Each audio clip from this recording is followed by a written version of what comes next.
Hello mga mami! So ngayon naman po ay i-share ko sa inyo yung naging resulta ng pagpapa-assist namin sa aming bunso sa developmental pedia. So yun nga, finally after 8 months ng paghihintay namin sa kanyang schedule, kahapon na-assist na talaga siya. By the way, flex ko lang pala to, nabudol ako nito sa TikTok and naisip ko na perfect ito kapag mag-travel kami. Ito kasing bunso namin ay hindi na nagda-diaper, tas nagsasabi na lang siya kung iihi siya or pupupo siya. Tamang-tama talaga dahil pagkalabas ko sinabi niyang iihi siya, kaya ayun, nagamit ka agad. So ngayon, doon pala kami pupunta kay Dr. Fortuna sa Davao Doc doon sa May Quirino, Davao City. Habang nasa biyahe, kawawa talaga yung anak namin dahil nahihilo siya at nagsusuka. Ayan. Plan sana namin na doon mag-lunch sa SM, kaya lang ang daming tao, walang mapag-parkingan. Kaya umalis na lang kami at doon kami tutungo sa NCCC Iangurin dahil may mga pipick upin kaming stock sa malapit. Ang oras pala ng kanyang assessment ay 3 PM. So ngayon dito kami kakain sa NCCC fast food. Habang nag-order ako ng food, sila naman ay bumili ng effervescent oil sa drugstore.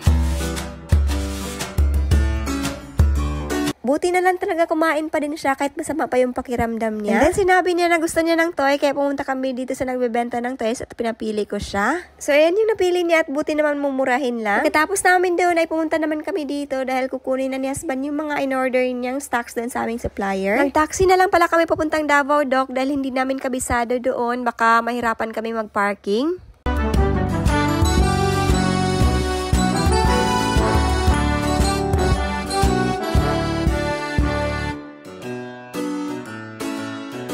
Dumating kami sa clinic ng 2:40 PM, tas na-assess siya ng 3:30 PM dahil may tinapos pa si Doc. 30 minutes din ang hinintay namin at buti na lang okay ang mood ng bata. Nakita ko ito sa labas ng mismong room ni Doc, kaya pagpasok namin doon ay tinago ko na agad ang aking phone. So yun, pagpasok namin sa clinic ni Doc, in-interview muna kami kung ano yung trabaho namin.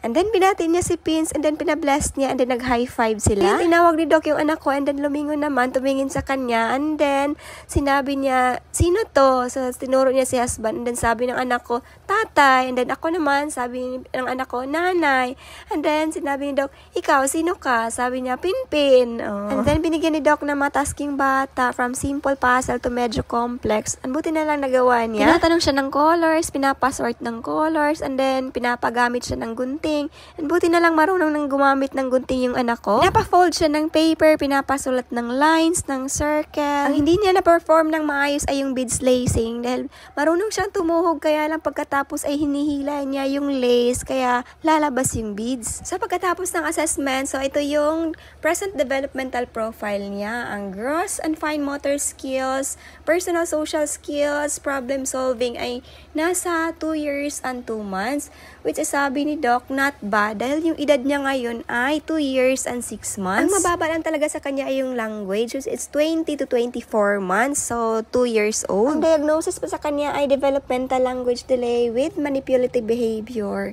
So, wala po siyang autism, kaya sobrang happy po namin. Ang recommendation po sa kanya ay yung i-therapy siya, tapos mas i-engage siya sa mga interactive play, and then avoid talaga screen time. Mabait po si Doc at yung secretary niya, and baka sa aming mga followers dito may naghahanap ng developmental pedia.